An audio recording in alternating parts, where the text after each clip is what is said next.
তাপস বারিক তার বাড়িটার সামনে দাঁড়িয়ে কান্নাকাটি করছেন, কারণ তার বাড়িটার এই মুহূর্তে কার্যত কোনো অস্তিত্বই নেই। তাপস, কি হয়েছিল সেদিন?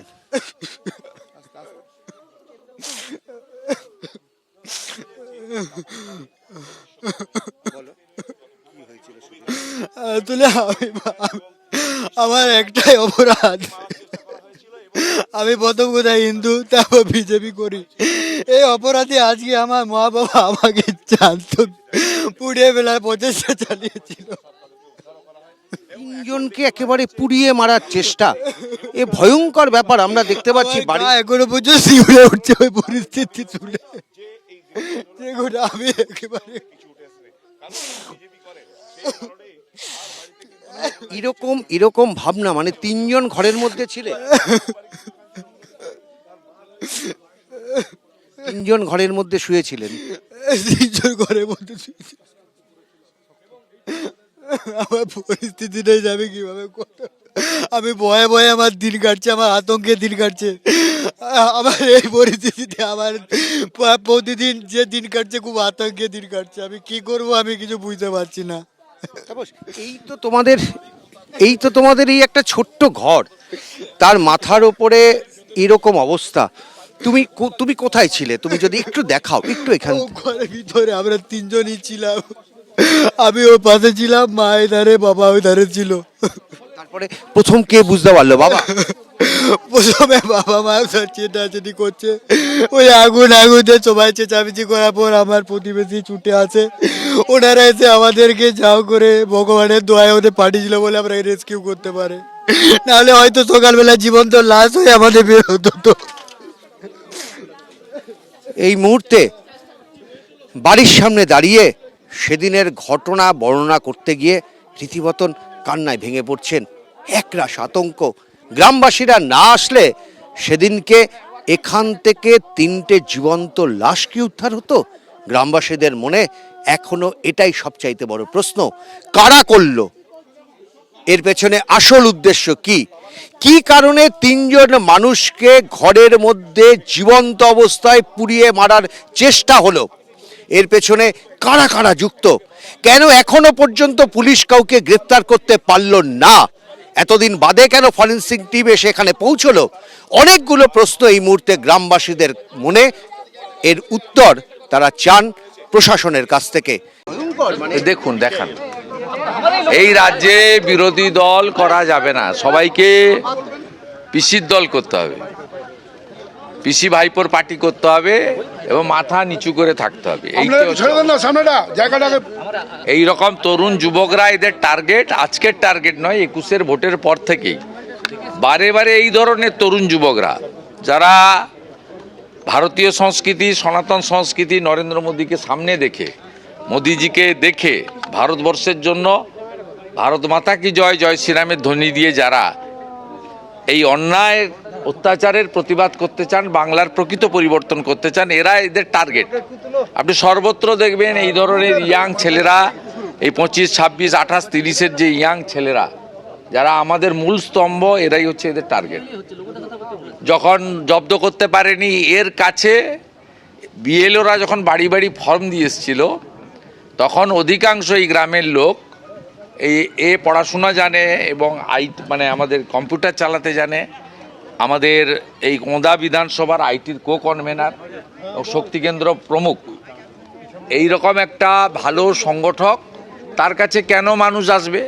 ওরা বুঝেছিল যে এই ছেলেটা থাকলে আরও ভোট বিধানসভা নির্বাচনে বিজেপির বাড়বে, তাই একে পুড়িয়ে মেরে দাও। বলবে দুর্ঘটনায় মারা গেছে, শর্ট সার্কিট হয়ে গেছে, আগুন লেগে গেছে, লম্ফ থেকে জ্বলে গেছে, গ্যাস থেকে জ্বলে গেছে, যাই হোক। এবং দেখুন এর বাড়ির দিকে তাকিয়ে দেখুন, খুব লজ্জা লাগে যে পশ্চিমবাংলায় এই ধরনের কাঁচা বাড়ি এখনো গ্রামের মধ্যে আছে। আর এই ধরনের এই গরিব ছেলেরা, এই নিঃস্বার্থভাবে এরা ভারতীয় জনতা পার্টির অ্যাকচুয়ালি সম্পদ। আমরা এদের পাশে আছি, এই অন্যায় আমরা মানব না, আমরা যা করার করবো। একটু দেখতে দেন,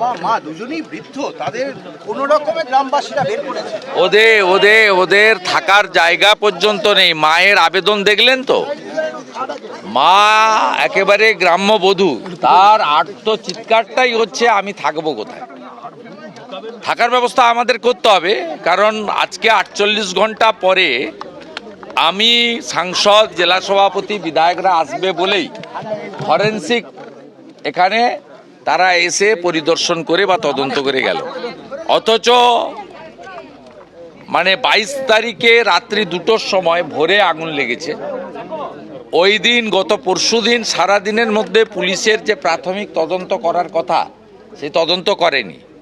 আর তাপস অত্যন্ত ভদ্র ছেলে, আর বিজেপি কখনো মিথ্যা মামলাতে উৎসাহিত করে না। তাপসের এফআইআরটা দেখবেন, অজ্ঞাত পরিচয় দুষ্কৃতকারী লিখেছে, কারণ নাম দিয়ে লিখেনি। তার মানে পুলিশের তো দায়িত্ব ছিল যে আসল দোষী কারা ফাইন্ড আউট করার।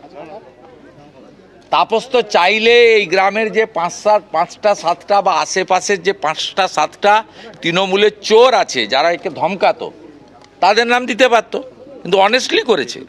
কিন্তু পুলিশ প্রশাসন, একটা সাধারণ লোকের বাড়িতে আগুন লাগলে বিডিওর আসা উচিত, বিডিওর প্রতিনিধি আসা উচিত।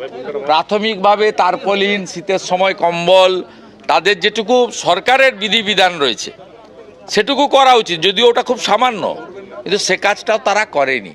এবং এই বাড়িটা দেখার পরে আমার সত্যি অবাক লাগছে যে নরেন্দ্র মোদীজি তার সময়কালে পশ্চিমবঙ্গে 40 লক্ষ প্রধানমন্ত্রী আবাস যোজনা দিয়েছেন, মোট অ্যামাউন্ট 30,000 কোটি টাকা। তারপরেও দেখুন এইরকম বাড়ি গ্রামের মধ্যে ভর্তি হয়ে রয়েছে। ফরেন্সিক দল এটা কি আইওয়াস? ফরেন্সিক দল কি আইওয়াস? ফরেন্সিক দল এসছে, এটা কি আইওয়াস? আইওয়াস বটেই, আইওয়াস বটেই। পুলিশ যদি তার রাজধর্ম পালন করত, ট্যাক্সের টাকায় বেতন পায়, ভারতীয় ন্যায় সংহিতা অনুযায়ী যদি এফআইআর পাওয়ার পরে কাজ করতো, তাহলে পরশুদিনই এসব কাজ করা উচিত ছিল। 22 তারিখ, আজকে 24 তারিখে দুপুরবেলা পর্যন্ত অপেক্ষা করতে হতো না।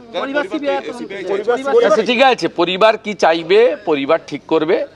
তাপস যেমন যেমন চাইবে, আমাদের জেলা সভাপতি তাপসবাবু, বিধায়ক অমর শাখা, সাংসদ সৌমিত্র খান, আমরা সবাই সেইভাবে তাকে সাহায্য করব। দাদা বিজেপি তৃণমূল দাবি করছে বিজেপির গোষ্ঠী কন্দল। হ্যাঁ, বিজেপির গোষ্ঠী কন্দল বলে চালাচ্ছে তৃণমূল, কি বলবেন?